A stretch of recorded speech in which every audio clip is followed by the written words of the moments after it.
I'm so excited to present our next presentation, or to introduce our next presentation. We are going to spend the next hour hearing about DIPV in the workplace, the DIPV in the workplace toolkit. It's a launch of new e-learning resources. We have 4 speakers with us today for this presentation.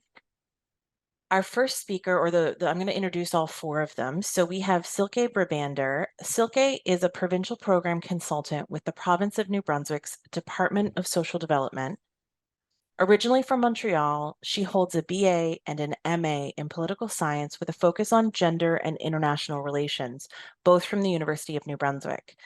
She also has a diploma in adult teaching. Silke speaks English, French, and Spanish and brings over 18 years of experience in program management, policy analysis, community engagement, facilitation, and leadership from working in public, private, and nonprofit sectors.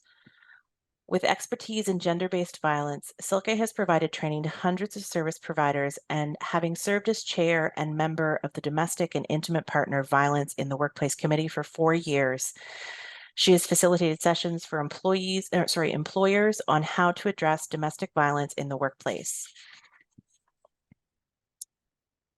We also have Lindsay Manuel.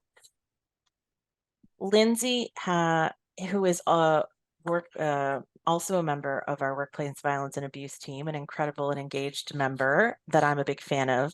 Lindsay obtained her Bachelor of Science from St. Mary's University in 1997 and her Bachelor of Law from the University of New Brunswick in 2000. Lindsay was admitted to the New Brunswick Bar in 2001.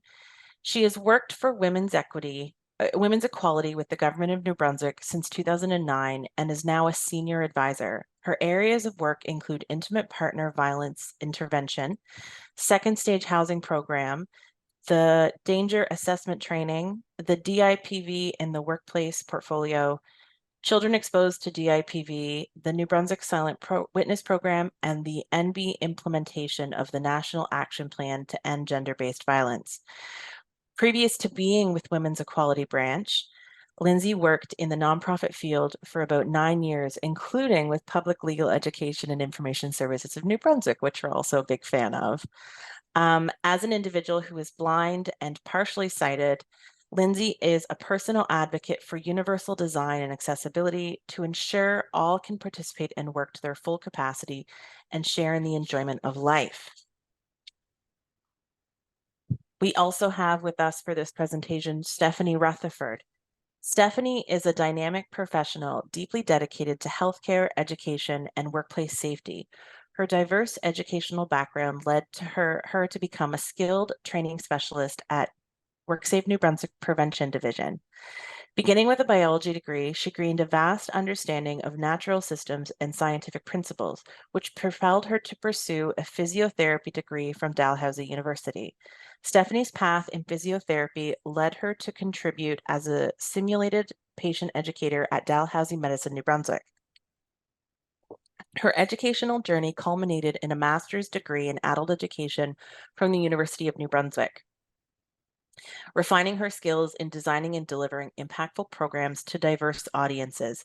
Stephanie's broad expertise and unwavering commitment significantly contribute to fostering safer, healthier workplaces throughout New Brunswick. And last but not least, this morning with this group, we have Brandon Pike. Brandon owns and operates BP Media, which provides service in video, photo, and social media management and web design.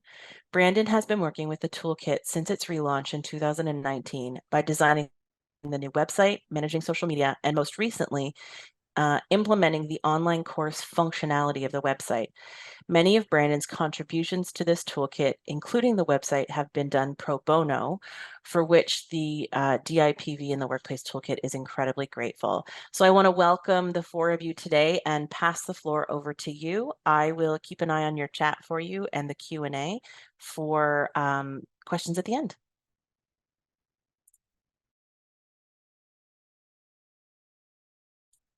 Oh, Lindsay, are you speaking? You're still muted. Apparently, I was still muted. Sorry about that. Thank you, Nicole. We are very excited to be here. As Nicole said, I am blind. I do like to share that with people because I think it's important for people with disabilities to be represented. And also, my pronouns are she and elle. So, we are here today because we are launching our new e-learning training for domestic and intimate partner violence in the workplace. I think we're in a really perfect spot following public legal education and the training that they shared, which is phenomenal. I actually took it at one point and please does so many things right, and that's just one of them. So we can go to the next slide, Brandon. Okay, so we are here about the toolkit today, and we are going to give you a little bit of a teaser. We're not going to actually go through the training, but we're going to share a couple of pieces about the training. But we really want you to get the idea of why it's so important to do this training. So we're going to talk a little bit about that and the impact. We are going to also introduce some e-models, and then we'll let you know how you actually can take the training and where you can find it on our website. So we can go to that next slide. So I'm going to talk about the committee, our website, the training that we've done in person, as well as them moving to the e-learning. So if we go to the next slide about the committee. So this committee is really a collaboration between government, community, academia, unions, business. There are so many different perspectives shared around this committee. And the perspectives really help let us know what do businesses and employers need to know about DIPV and what do victims and survivors need to know and how can we support them better. So there are a number of different organizations that sit around the table and contribute to the work that we are going to share today. We can go to the next slide. So this is a quick look at our website. So on our website, which I have to reiterate that Brandon helped us design and put together for us, Silke was the chair of the committee when we relaunched in 2020, just before the pandemic. And you will find a number of things. This website is free. Anyone can go to it. There are a number of different fact sheets on all different topics, from what is domestic and intimate partner violence? How does the law relate to DIPV? What about diversity? What about confidentiality? You will find all of those things in our fact sheets. But you will also find some different resources and some tools that can help you in your workplace, including a workplace safety plan. We also have videos that you can watch and share. And all of these things from our website, we have incorporated into our e-learning modules. So someone who takes the e-learning training will learn about all of these things on our website. We can, okay, before I get into the why address the issue, I want to tell you a little bit about the training that we've done in person. So we have done training for workplaces about domestic intimate partner violence, what it is, the impact, how it can be addressed. We've done these trainings for Government of New Brunswick HR. We've also done them for other places like a local restaurant who recognize that domestic and intimate partner violence not only may impact their staff, but also their clientele. There are so many different things employers can do. Some in a large organization may be able to do certain things. But one of the things that came out of the restaurant training that we had done is they started putting phone numbers on the back of bathroom stalls for victims and survivors to be able to access those numbers in private. So there can be very small steps that people can make as well. So that training is still available in person, but we did recognize the challenge for many employers of bringing everybody together at the same time to do a half day or a 1-day training. And that is where the e-learning really developed from. Looking at a training that employees can do at their own pace, they can do it at different times. And also, it helped free up some of our time because, of course, it takes a while to be able to prepare and then provide training in person. So now I want to talk about why it's important to address the issue of domestic and intimate partner violence in the workplace. Many people think that domestic and intimate partner violence, it's a private thing. It's none of my business. Well, guess what? It's not something that just stays in the home. It's not a private matter. This is something that impacts individuals, families, workplaces, society as a whole. It is a responsibility. It is our business to care. And we know that by having healthy workplaces, we often will have more productive workplaces. So, when we look at why we should be addressing DIPV in the workplace, we need to recognize that domestic intimate partner violence is one of the most significant triggers for violence in the workplace. We know that abusive partners know where and when to find their victims so they can enter the workplace often. And between really 8:15 and 4:30, most people know where I'm located because I'm at work. So it's the same thing with abusive partners and their victims. Sometimes victims may seek refuge or shelter in a transition house or second stage housing in New Brunswick, which is often a secure location. But what happens when they go to work? So not only can it be a risk for that individual victim and survivor, but it can impact the safety of other employees in that workplace. We also know that many people recognize there's something going on with someone. We know that families, employers, coworkers, and often frontline service providers recognize and hold pieces of information, but they don't necessarily know the full situation.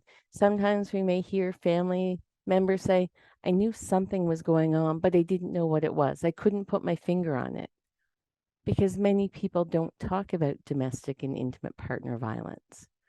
So it's not something they know how to identify or how to react to. So it's really important for people to understand what it is and how we can intervene in a safe, supportive way. So we are going to share with you a little snippet, a little video from the toolkit from the e-learning module. And so I want to pay particular attention to two things in this video. One is the prevalence. Many people find it very surprising how prevalent domestic and intimate partner violence is. Often people think, oh, I don't know anyone that's a victim. I don't know anyone that's a survivor. When in reality, we all probably do. We just don't know it because people aren't talking about it. So pay attention to that prevalence and also pay attention to how the violence impacted this individual and their work. We can play the video now.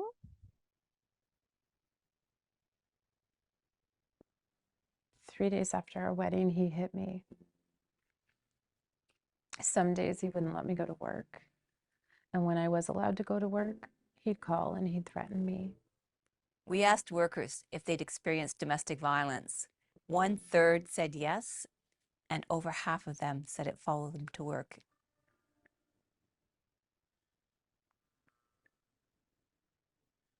He'd just slap my face until my ears would ring. I would go into work covered in bruises, and I'd make excuses. A lot of the workers told us it affected their ability to even get to work, and 10% of them lost their jobs. I didn't know if I could tell anyone at work. I didn't know if anyone would help me. We cannot let this continue. The labor movement would not let this continue.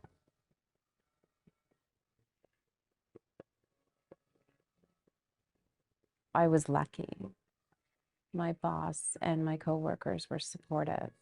We want to make sure that people like Melissa get the support that they need.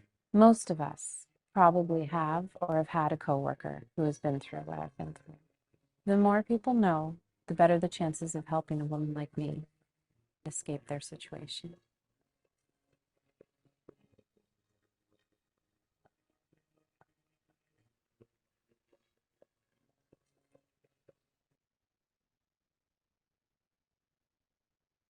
And now I'll hand it over to Stephanie, who's just going to share a little bit about the modules with you. Hi. So within the course, for instance, that video is part of the training. And then after, this is an example of test your knowledge that would come right after the training session. So in the course itself, you would hit continue. And we just wanted to show you an example. Let's see, it's working for me. There we go. So for instance, there'd be a question, and based on the video or whatever it was that you learned, there's test your knowledges throughout all of the 5 modules. But this would be an example of where you would click an answer, and then you would hit your submit. And this is an example of getting one correct. So it would say correct for you and give you similar information. And then you go to the next one, and I'm just going to show you of getting one wrong. And so if you get one wrong, it's okay. You're not being graded. We won't see your marks, but it will come up incorrect. And then it will tell you what the real answer is. So it will reiterate your learning as you go. And again, go through that one. And I wanted to show you too, at the end of each module, there's a test your knowledge. And the knowledge check, there's various questions that are done there. One such question might be a true or false. And in this case, and again, I'm going to hit true, which is the wrong answer in this case. And again, it will come up with just saying that you're incorrect, and it will give you the information that you need. So the quizzes throughout the e-modules aren't meant to throw you off. They're not meant to get you frustrated. They're just extra ways of learning. So even if you get an answer incorrect, we encourage you to still read the information that comes up to help you understand why the answer you chose is incorrect. Another example that I wanted to show you is a drag and drop, for instance. And so throughout the course, there's different type questions. So you won't be, it won't be all multiple choice or all true or false, because we know that can get a little too much. So for example, for this one, you would drag and drop the proper Post-it note onto the board. And so you would just click it and move it over. And then you would hit, you could pick all your answers that you wanted to go over, and then you would hit submit. And again, this one says partially correct because I didn't put all the correct answers in there. But when you hover over the little X, you can see which ones should be drug over to the board. So I just wanted to show that part for now, and then I'm going to hand it over to back over to Lindsay. Great, Stephanie. And what Stephanie didn't mention, and I should have mentioned it at the start, Stephanie is the one that has put this course together for us. And Stephanie's at WorkSafe, and it's really phenomenal. So thank you, Stephanie, for that.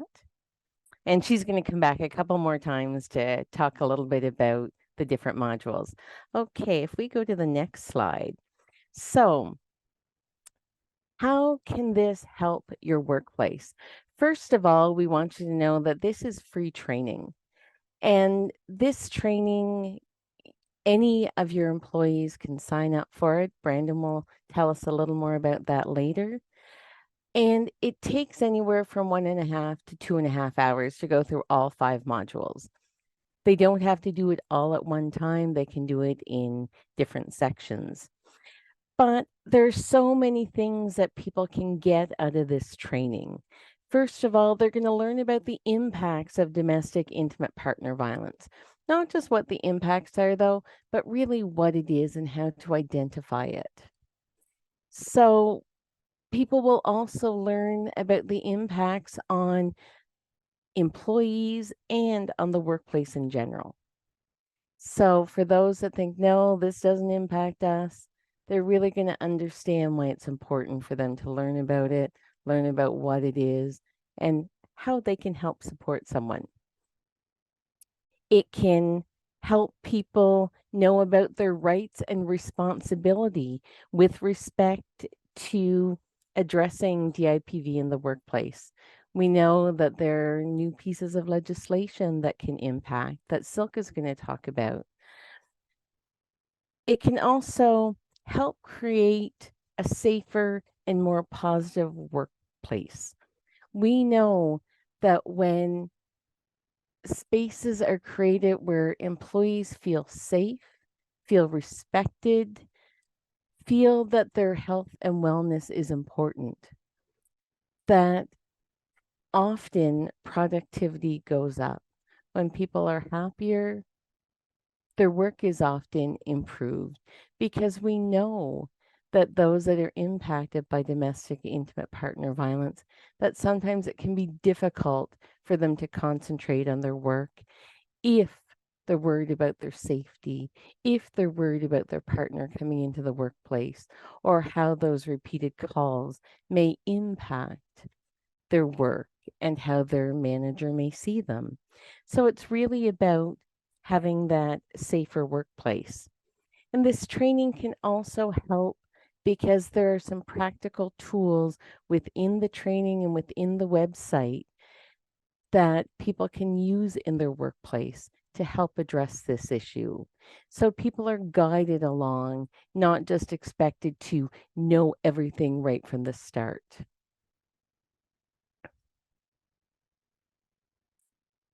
And with that, I will hand it back to you, Stephanie, to show a couple more pieces of the training. Thank you. So what I wanted to show you next is just an example of what one of the slides looks like, and it's on what employers and coworkers can do. And we'll just play this slide through and you can hear the volume. We're just going to do one slide as an example.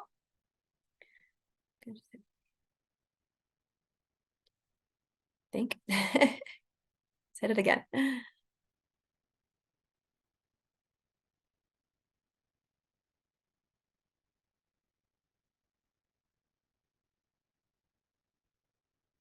There's no volume, Brandon. I'm not sure if it's okay that there's no volume, but we do have this voiced over. And so all of the bubbles that have come up of the different people asking questions is narrated, which is important, especially for those that prefer auditory learning. And then, so this is just an example of one of the slides. And then we're going to show you, before I hand it back over, this is another example of one of the quizzes at the end of module 4.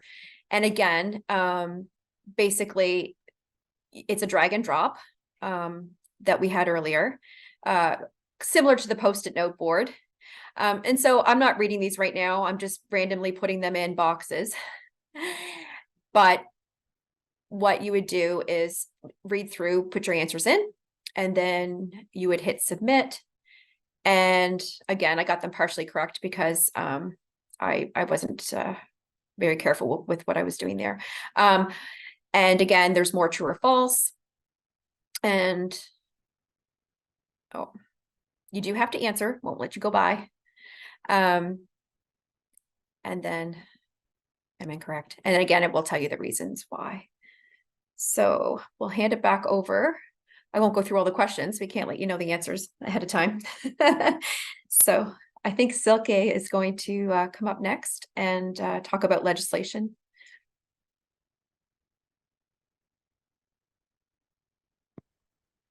Okay, thanks everyone, and thanks for having me back for this guest role on the committee and to launch these modules.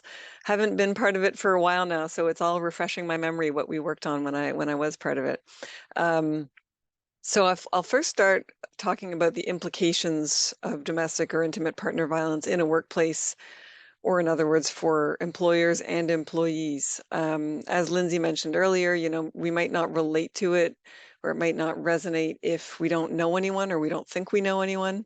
And part of that could be that not all violence is physical violence, you know, so you might not think of psychological violence or coercive control in a relationship as something you know someone might be going through. But there's also other consequences and other implications for everyone, really. And I'll talk about a little bit about that in the next few slides. There's a little something for everyone here. So if you're an employer who's concerned about your bottom line, or if you are a taxpayer, so pretty much most of us, right? There are financial consequences for domestic violence. These numbers that you see here are from a 2009 study, which is the last large-scale Canadian study that I'm aware of. I think another one's been done in Ontario since then. But if you think of this in 2023 dollars, it could possibly be a lot more now, obviously. And this study was also looking at the total economic impact of spousal violence. Now we have sort of expanded to the definition of domestic and intimate partner violence to mean that you don't just have to be spouses. You could be married or not. You could be dating. You could be split up. All kinds of different definitions are included now. So it would likely be a lot bigger. All of which to say, in 2009, it cost Canada $7.4 billion per year. So just imagine what that would be today. And a lot of that money is tax dollars spent on things like policing, courts, corrections, victim services, medical costs, healthcare, and so on. But about 12% of that, or 890 million, was related to third-party costs, including losses to employers. So that could be things like property damage if an incident occurs on the work site, but it also includes things you might not think of like productivity loss, poor morale, absenteeism, presenteeism. If someone's going through an abusive relationship, you know, and they're just kind of showing up, but not really putting a lot of thought into their job necessarily, which could cause further accidents. And then there's also loss of employees, retraining, recruitment, and so on. So in New Brunswick, this translated again at that time to $165 million overall and about $20 million in employer and other third-party costs. So that's the financial side of things. And if we go to the next slide, well, guess what? It's the law now to have to care about it. The relevance of these training modules being launched now is really very significant in terms of recent legislation. And I say recent, we're really talking about the last 4 or 5 years. But of course, COVID put a sort of a stall on everything. But as of 2018, there are new leave provisions for employees that are reflected in our Employment Standards Act here in New Brunswick. Allowing employees to take 10 days leave or up to 16 weeks continuously if necessary in order to deal with anything that might be impacting them related to a relationship or any type of domestic, intimate partner or sexual violence that either they have experienced or their child or children. So, and 5 of those days are paid leave, which is pretty huge. And I think we're one of few provinces who have that. So it's really important for everyone to know about that, whether you're an employer or an employee. And also in 2019, regulatory changes addressing violence and harassment as workplace health and safety hazards came into force under our Occupational Health and Safety Act. So amendments were introduced to protect workers from violence and harassment in the workplace, which now include domestic, intimate partner violence or sexual violence entering the workplace as well. So if the risk of those types of violence are identified through risk assessments, employers have to put the appropriate policies and codes of practice into place.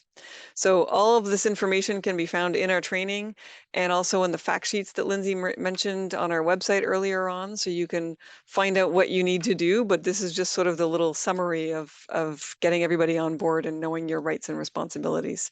And all of these things make it so that people have to be aware. We can't just ignore it anymore and say, oh, it's none of my business, I don't know anyone. We have to be aware of the signs and indicators of these types of violence, the risk factors, so that workplaces can develop appropriate responses. And so that if you're an employee, you know that there are measures in place or that should be in place and leaves that are available to you as well. So I think I'm turning it over to someone else potentially for the next slide. Okay.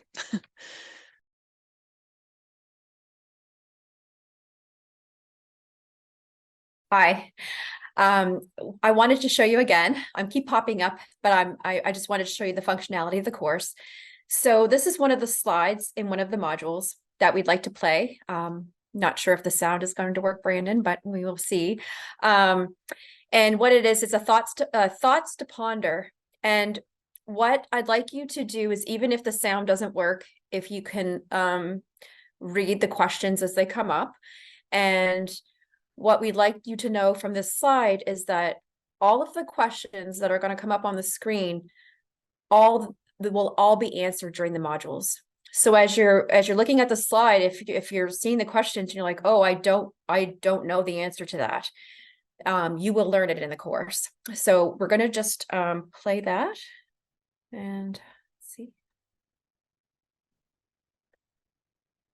Nope. Maybe. Did I pause it, Brandon? There we go.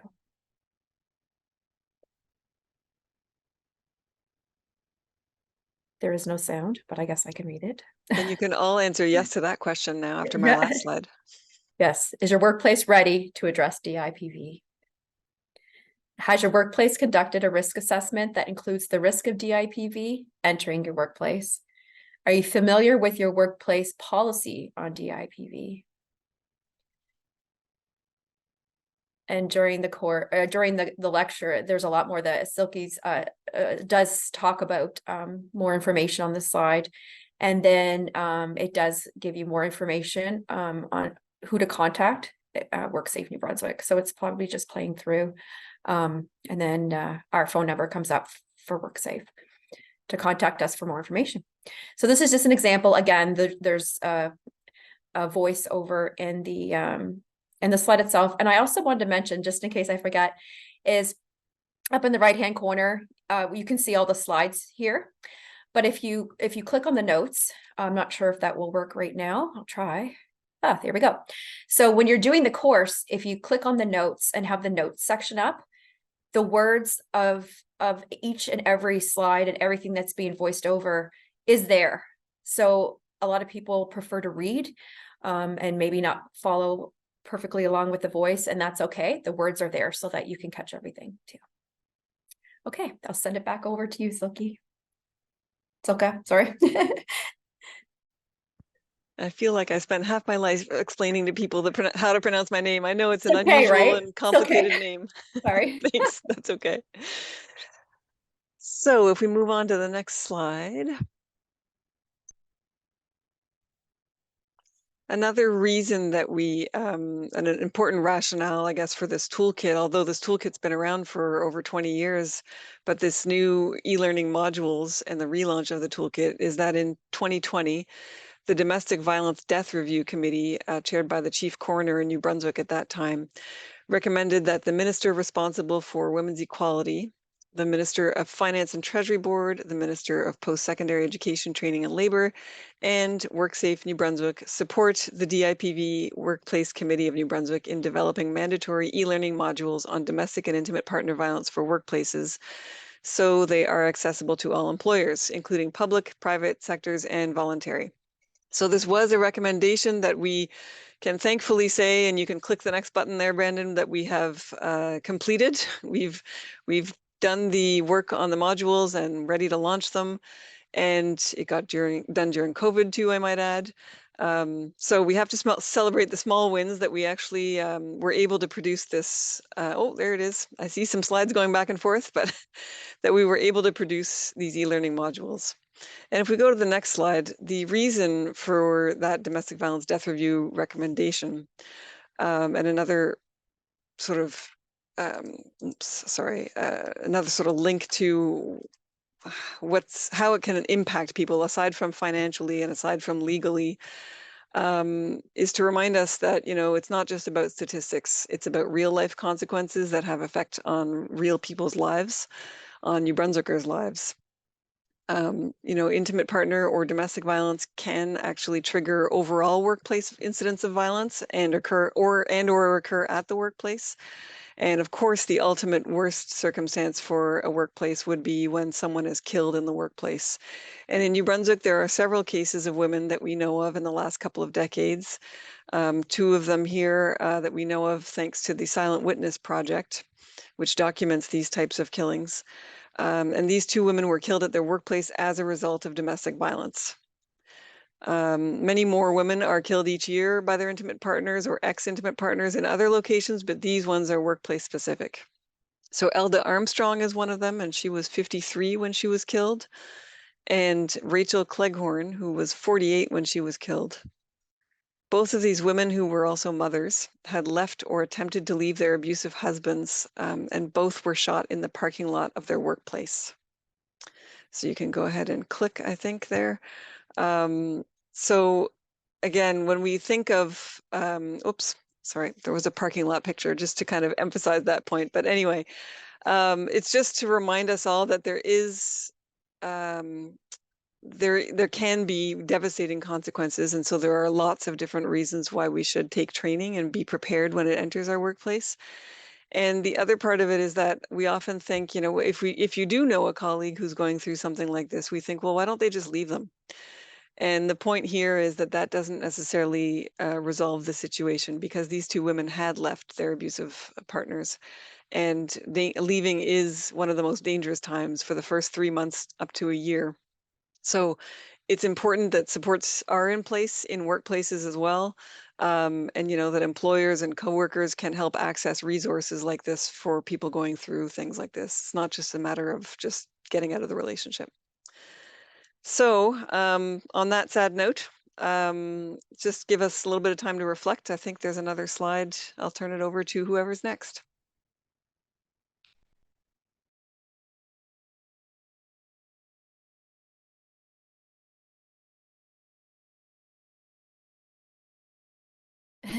Sorry. So I wanted to show you another functionality of the modules. And so a few places in the course, there'll be opportunities for you to think and reflect. And instead of clicking a multiple choice question, we give you a spot where you can actually write something in the box below. And so this is an example of after the course would be to think and reflect and write 2 things that you could start to implement in your workplace as of now, after watching the course. And you could write your answer in the block, and then you would hit next and submit your answer. So we wanted to show you an example of more functionality of the course itself. So and now Brandon is going to review with you how to access the course.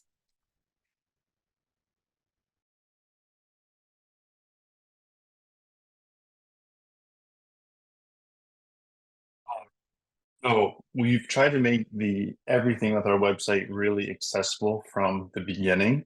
So that is continuing with the e-modules that we've designed.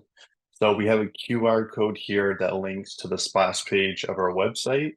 And then from there, you can pick if you want to access the website in English or in French. And then you'll be able to get to the training page, sign up and have an account, and then access the training. So I'll actually walk us through that process right now. So I've got our splash page up here, and I'm going to go through in English. And then I'm just going to go to our training tab on the website. And then we've got a splash page here, and then we can actually access the e-learning. And some of these things still need to be finalized. So this is just kind of a preview. So access e-learning, and that's going to take us to a login page or a sign up page. And if you're already logged in, it's going to jump you right into the course. So I'm just going to fill in some simple details here. And for my email, and we do ask for an email address, but we're not going to spam you with a bunch of emails. We just use it for simple things like a password reset. And so we can also send you a certificate once you've completed the course. So I'm going to hit sign up here. And that will bring us to a page that logs you in automatically. And then you'll see both the English course and the French course, and you can access everything right here. So you're automatically enrolled and ready to go. And then once you complete the course, you will be given a certificate with your name on it that's stated, just to show that you've completed the course, and you can keep that for your records if you want that in your file. You have access to all of that. So that's everything on my end. I'm going to hand it over to Lindsay. Thank you very much, Brandon.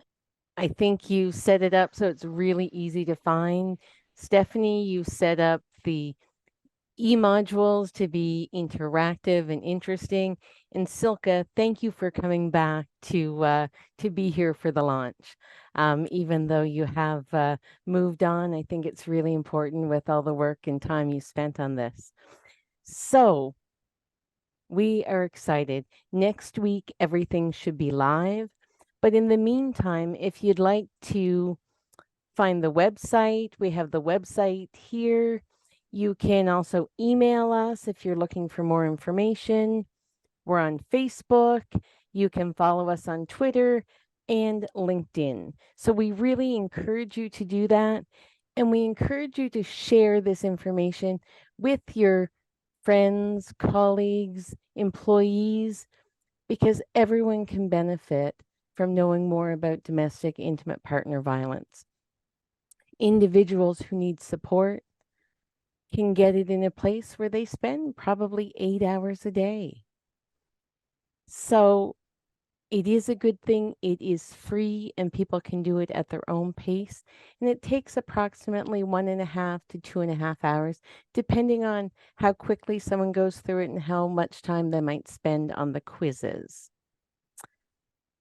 So that wraps up what we wanted to say, but we are prepared to answer any questions if anyone has any.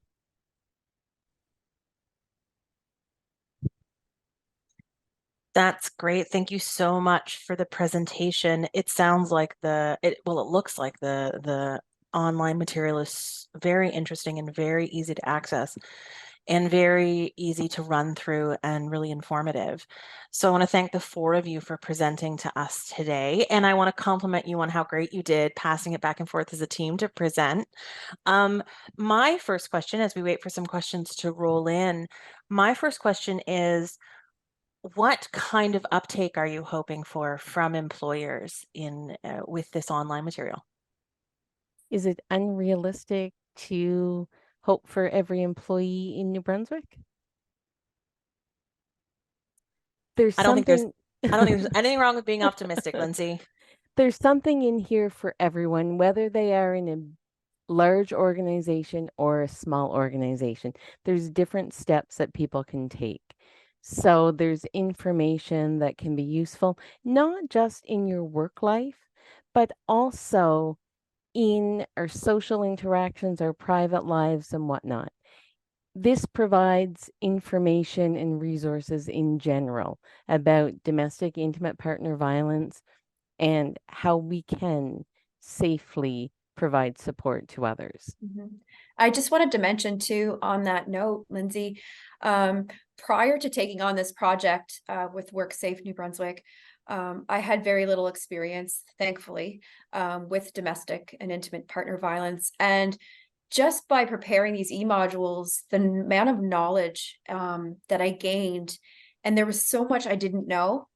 And even though I personally am not an employer, I am an employee and I'm a coworker. And the knowledge that I gained from this course will enable me in the future, amongst not even coworkers, but just friends, to recognize the signs and people that are undergoing domestic violence, that may not be, you know, talking about it openly. And there's so much information in these e-modules on how to bring up those conversations, how do you talk to somebody that is going through this in a way that is respectful and confidential, and how do you go about helping that person at work? So it's not just for people that are employers. I recommend that everybody take this course. Like Lindsay said, it's free. It's available in both French and English. It has an opportunity. We have it set up so that if you're visually impaired, there's another way that you can access it so that it's easier to see. And anyways, I just wanted to reiterate how great this course is for everyone. I think you raised some good points, Stephanie. Like Lindsay said earlier, we've trained large employers and big departments with HR departments, and then we've also trained small employers who thought they couldn't do anything because they didn't have HR departments, but turns out they could. And they still write to me to this day saying things like how they're implementing some of the knowledge, not only with their staff, but with their customers or with just people in their lives, like you said, Stephanie. So I think there is a tip in there somewhere that everyone can learn on how to respond. And in terms of teaching people how to respond to situations and how to have those conversations, there are short 2-minute videos throughout the training demonstrating like exactly the conversation. You can just copy paste that video into a conversation in real life, and just because nobody really knows where to start, right? So there's all kinds of tips in there. And in fact, I've shared that with professors at university too, who had those conversations with their students, and they said, thanks for that video. I didn't know where to start. So that little 2-minute video really helped me know where to start. So lots for everyone in there. I think that's a really exciting point, because you're right. Obviously, there's going to be folks on this presentation, myself included, who don't have employees, who are wondering, is this something that I should spend my time on as well? And it sounds like it sounds like everyone should sit down and take it.